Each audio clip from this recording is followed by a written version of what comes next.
This is probably the Star Trek episode that few fans of the series really talk about because it didn't really apply as science fiction. It was basically a courtroom drama. Now, Court Martial is a 12 episode of the first season of Star Trek. It was written by Don Mankiewicz and Stephen W. Karabasas, directed by Mark Daniels, and first aired on February 2nd, 1967.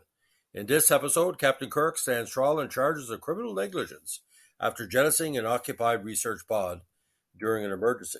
Now, in this one, the USS Enterprise is at Starbase 11 for repairs after an ion storm. During the storm, Captain James T. Kirk was forced to eject a research pod containing Lieutenant Commander Benjamin Finney to prevent the destruction of the ship. A search party was unable to find Finney. Commodore Stone, commander of the base, reviews the ship's records and discovers that Kirk ejected a pod while the ship was at yellow alert and not red alert, as Kirk claimed. Stone accuses Kirk of perjury and warns him they may be subject to court martial. Stone first interviews Kirk privately, asking about his history with Finney. Kirk had served with Finney aboard the USS Republic and reported a mistake Finney had made, causing him to be reprimanded and sent to the bottom of promotion lists. Ever since, Finney had blamed Kirk for hindering his advancement. Stone asked Kirk to voluntarily step down as captain of the Enterprise, but Kirk disputes the allegations and demands a trial.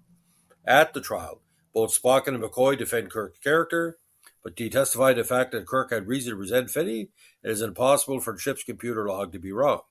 Finney's daughter, Jamie, looks on, who had previously confronted Kirk about the passing of her father. Samuel T. Cogley, Kirk's attorney, puts him on the stand, but again, Kirk's testimony contradicts the computer logs, which include a visual recording that shows Kirk ejecting the pod while the ship was on yellow alert. During a recess, Kirk tells Spock that he might be able to beat his next captain in chess, giving Spock an idea. Now, Mr. Spock discovers that he's able to beat the Enterprise computer several times at 3D chess, despite having given the computer all his knowledge of the game, making it invincible. He concludes that the computer has been tampered with, as his best outcome should have been a draw. Spock arrives with the findings before the court-martial verdict can be handed down, and Cogley makes an impassioned speech on the rights of man versus the machine, demanding that the court reconvene aboard the Enterprise. Once there, Spock notes only 3 people could have altered the computer records aboard the Enterprise: Kirk, himself, and Finney. Cogley suggests that Finney is not dead. After most of the crew is beamed down to Starbase 11, Dr. McCoy uses a sensory-auditory device tied in a computer that can detect a human heartbeat aboard the ship and masks out those of all known to remain aboard. One heartbeat remains, coming from engineering.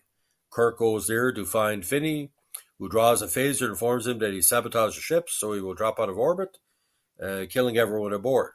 Kirk reveals that Finney's daughter Jamie is also aboard, confusing him and giving Kirk time to wrestle the weapon away. After Finney is secured, Kirk repairs the damage. Captain Kirk is eventually cleared of all charges and restored to duty. Now, a lot of people have problem with this mini-movie or TV episode. I'm not one of them, but what really stands out for me, Elijah Cook, a film noir veteran who does the avocat that's more human than any human's ever been serving people before, is quite good. Maltese Falcon as well. Now, Percy Rodriguez as Commander Stone is quite strong, but Joan Marshall as Lieutenant Ariel Shaw could have been a preview of the JAG TV series later on, because she's very effective. But it's your typical tropes. Kirk has a friend. There's an old woman old girlfriend shows up. Not old woman, old girlfriend shows up. Not her old woman. And he gets through by the skin of his teeth.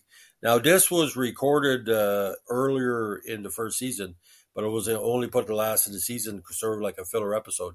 It doesn't really do anything but ask questions. How can Starfleet do something like that to railroad an officer when it's pretty well obvious?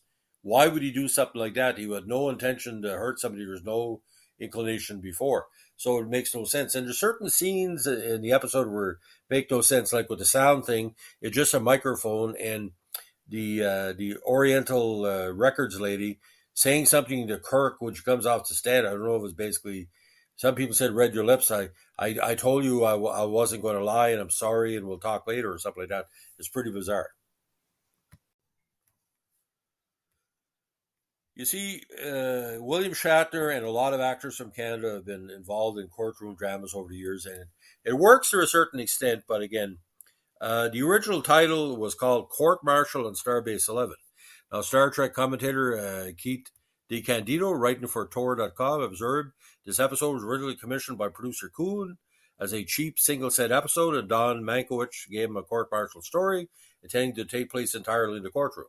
However, the final version of the script required several new sets to be built, not to mention a matte painting of Starbase 11.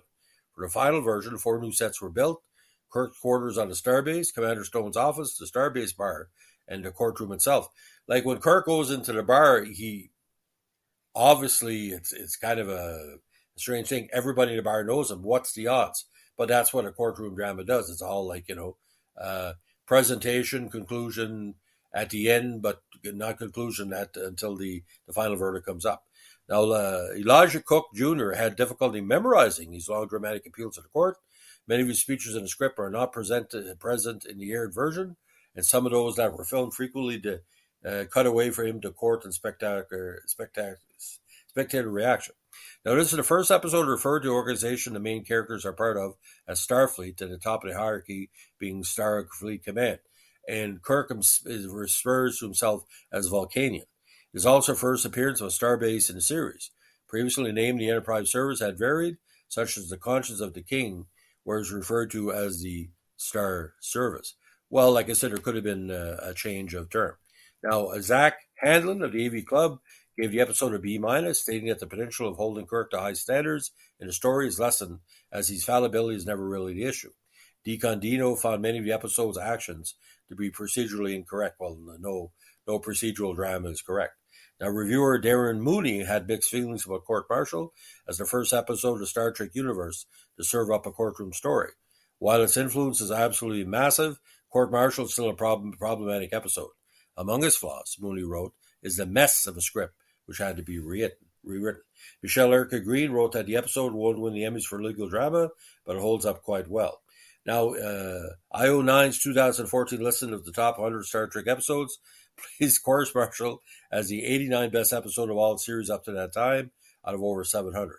In 2009, Nerdist included this episode as the best of Kirk binge-watching guide. So either you get the episode or you don't. But it's kind of weird because by episode 20, which it was on the TV, haircuts have changed, the uniforms have changed a little bit. So it's kind of jarring. It's almost like it goes back in past.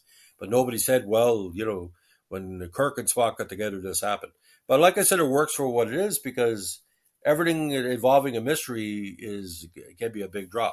So for me, Court Martial, 2.5 stars out of 4. Love seeing Elijah Cook tune up scenery, and Ariel Shaw.